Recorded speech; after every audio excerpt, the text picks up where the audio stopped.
आय दुर्गा पूजा के सप्तमी के दिन आओ अपने सब मिथिलांचलवासी के ल चली छी बिहारक सबसे ऊंच दुर्गा स्थान में माँ भगवती के दर्शन करबाबऽ के लेल। जेना कि अपने सबके ज्ञाते है कि दुर्गा स्थान जयनगर में अवस्थित है, जे मिथिला के हृदय स्थलीय आ भारत नेपाल के सीमा के नज़दीक। आई सप्तमी के दिन संध्या काल आओ अपने सबके बाहरक किछ दृश्य देखावैत अंदर माँ भगवती के दर्शन करबाबऽ जा रहल छी।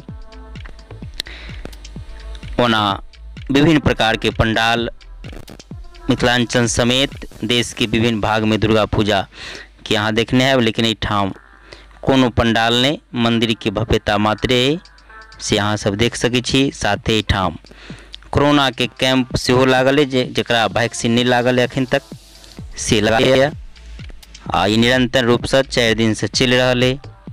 आओ आगा मंदिर में सकै छी वैक्सीन के कैंप लागल। आगा या देवी सर्वभूतेषु शक्ति रूपेण संस्थिता नमस्तस्यै नमस्तस्यै नमस्तस्यै नमो नमः। या देवी सर्वभूतेषु विद्या रूपेण संस्थिता नमस्तस्यै नमस्तस्यै नमस्तस्यै नमो नमः।